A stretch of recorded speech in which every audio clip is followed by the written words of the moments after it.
The opening remarks. Thank you very much, Madam Chairwoman. Let me first thank you for this hearing, and obviously, as you well know, you do not need to excuse yourself for being just a few minutes late, because we all know what the crazy schedules are in this place. I want to also thank the witnesses, who are obviously the stars of any hearing, and thank you for being here today.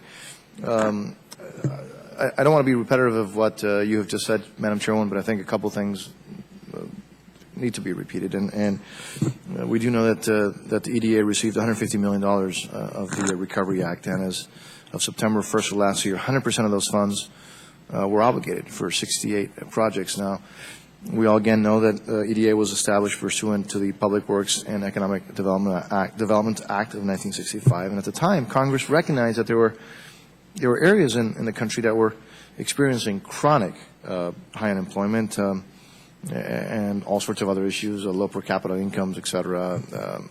In addition, Congress also recognizes that there were communities impacted by sudden and severe economic dislocations because of plant closings and natural disasters and such events. So EPA was created to help spur job growth in these economic distressed areas of our country. And given the number of studies out there, and there have been so many studies over the years, EDA has a really good track record. And stories reveal that EDA's programs create jobs at an average cost of $4,000 per job. When was the last time we heard that about, except for the EDA, when have we heard of that about stimulus money? $4,000 per job created. And of every $1 million of the EDA funding, it attracts $11 million of private and other public funding. Those are, I think, impressive numbers. EDA grants have assisted communities devastated by natural disasters. I can tell you that one of those was Homestead in South Florida, which is an area that I'm privileged to represent. Those grants facilitated private sector investment and helped to create hundreds of jobs. And what is critical to point out here is that the EDA funds are not just intended to be the sole source of the funding, but that again attracts other funds, making those jobs, frankly, long-term jobs, not just provisional. So that rather, EDA's investments are put to work with private sector and local funding, and that's when the federal funding is gone. Those jobs then hopefully won't go away. So this ensures that that there are real investments, that there are real jobs, and these are real long-term investments of taxpayers' money. And the EDA,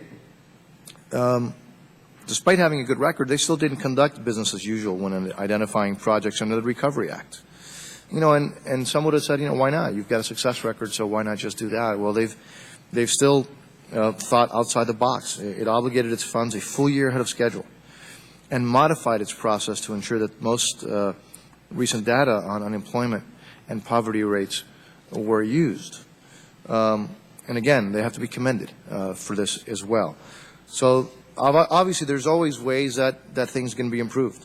But I believe that the EDA is a model and should have been one of the models that other agencies should follow when allocating their Recovery Act funding.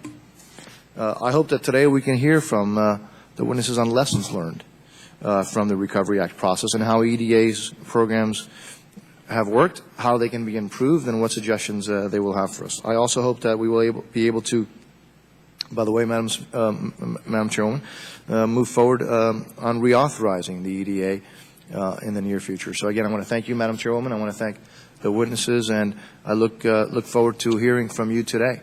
Thank you, Madam Chairwoman.